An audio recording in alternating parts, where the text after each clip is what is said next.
Hello students. The end of bipolarity में हमारा आज का टॉपिक है अरब स्प्रिंग। जब हम अरब स्प्रिंग की बात करते हैं तो इसमें एक नाम मुख्य रूप से उभर करके आता है जो है मोहम्मद बाउजीजी। ये व्यक्ति अरब स्प्रिंग का हीरो कहलाता है। सबसे पहले हम ट्यूनीशिया की बात कर लेते हैं क्योंकि सारी घटनाएं ट्यूनीशिया की ही हैं। और इस समय ट्यूनीशिया का जो शासक है वो था जैन अल अबिदीन बेन अली। ये 1987 से ट्यूनीशिया के ऊपर राज कर रहा था और एक तानाशाह था, एक अथॉरिटेरियन गवर्नमेंट चल रही थी।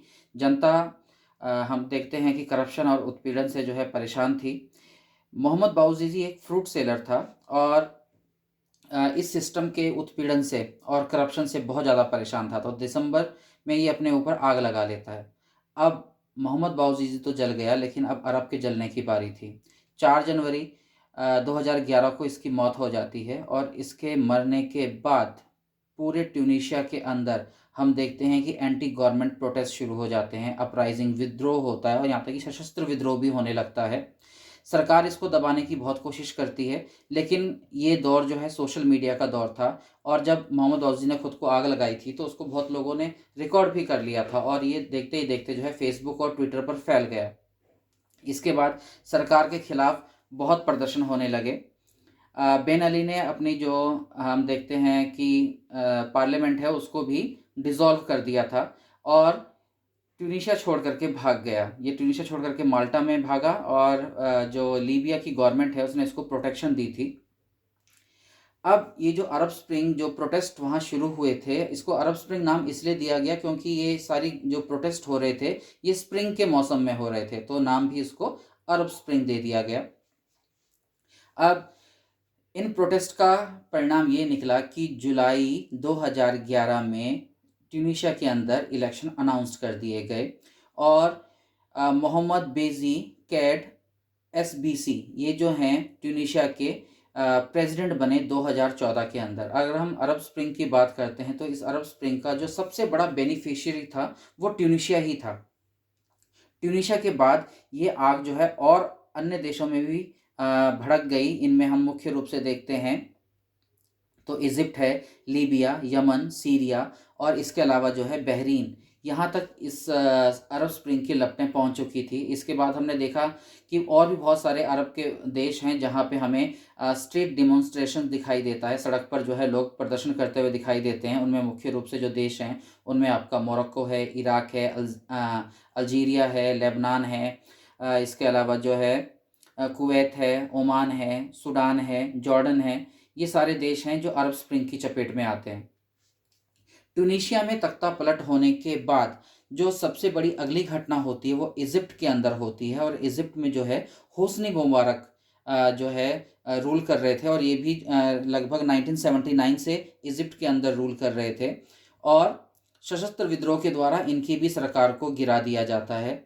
तीसरी जो सबसे बड़ी घटना है वो लीबिया के अंदर होती है। लीबिया में मुअम्मर गद्दाफ़ी, ये भी लगभग 1969 से लीबिया के अंदर तानाशाही जो उनका राज है वो चल रहा था। लगभग 42 साल तक उन्होंने लीबिया के अंदर रूल किया और इस अरब स्प्रिंग का ही परिणाम है कि गद्दाफ़ी को भी उसकी कुर्सी से उतार करके फेंक दिया गया। तो इन तीनों ट्यूनीशिया, इजिप्ट और लीबिया, इन तीनों ही देशों में जो अथॉरिटेरियन गवर्नमेंट है अरब स्प्रिंग के कारण ये अथॉरिटेरियन गवर्नमेंट जो है उखाड़ करके फेंक दी गई और वहाँ पर डेमोक्रेसी को स्थापित करने का प्रयास किया गया।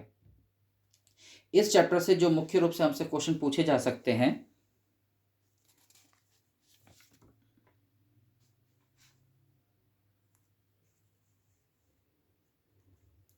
वो आपके हैं, what had cause the Arab spring. आखिर अरब स्प्रिंग का कारण क्या था, अरब स्प्रिंग क्यों पैदा हुई, इसके पीछे के रीज़न क्या थे। तो देखिए बहुत सारे पॉलिटिकल और इकोनॉमिक कारण थे इसके पीछे के। खास तौर से हम देखते हैं कि अनएम्प्लॉयमेंट, पॉवर्टी एंड करप्शन, ये सबसे बड़े कारण थे जिनकी वजह से अरब स्प्रिंग पैदा हुई। वास्तव में अरब स्प्रिंग थी क्या, ये एक सीरीज थी जो एंटी गवर्नमेंट प्रोटेस्ट, अपराइजिंग और आर्म्ड रिबेलियन इसके अंदर सब इंक्लूड था। और हम देखते हैं कि जो सोशल मीडिया है इसका सबसे बड़ा रोल है अरब स्प्रिंग को फैलाने में। दूसरा क्वेश्चन आपसे पूछा जा सकता है कि what are the main objectives of Arab Spring. अगर हम अरब स्प्रिंग के ऑब्जेक्टिव्स को देखें तो देखिए सबसे पहला ऑब्जेक्टिव तो इसका यही था कि सभी देशों से, ये जो अरब के देश हैं यहाँ से डिक्टेटरशिप को ख़त्म कर देना। अगला था कि लोगों को करप्शन से आज़ादी मिले और करप्ट रूलर से आज़ादी मिले। तीसरा जो ऑब्जेक्टिव था इसमें कि डेमोक्रेसी की स्थापना की जाए, इस्टेब्लिश डेमोक्रेसी।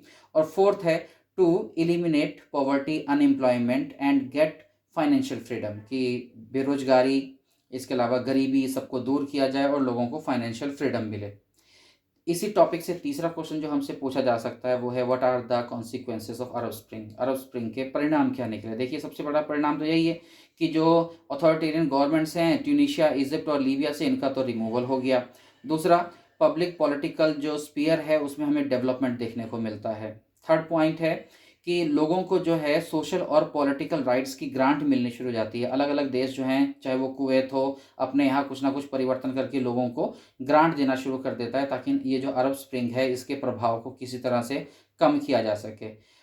अरब के कुछ देश ऐसे भी हैं जहाँ पर ये जो अरब स्प्रिंग है वो उस तरह से, जो विद्रोह हैं उस तरह से हम देखते हैं कि सक्सीड नहीं हो पाए। उसका कारण ये था कि जो दूसरे देश थे उन्होंने वहाँ पे इंटरवीन शुरू कर दिया था। अब जैसे कि सऊदी अरेबिया और ईरान ने अपने यहाँ अरब स्प्रिंग को पहुँचने नहीं दिया, लेकिन उनके साथ जो लगी हुई कंट्रीज़ थी, चाहे वो यमन हो या इसके अलावा सीरिया हो, यहाँ पर इसको रोकने के लिए उन्होंने बाहर से, आउटसाइड से जो है अपना प्रभाव दिखाने का प्रयास किया। तो अरब स्प्रिंग के लिए हम देखते हैं कि इसको पूरी तरह से सफल एक मूवमेंट नहीं कहा जा सकता। सिर्फ कुछ ही देश हैं जिन्होंने इसका लाभ उठाया, उनमें भी ट्यूनीशिया प्रमुख है। बाकी देश अभी भी, कई देश तो अभी भी ऐसे हैं जो कि विद्रोह की आग में ही जल रहे हैं, वो भी सिर्फ इसलिए क्योंकि बाकी के देश वहाँ पर दखलंदाजी कर रहे हैं।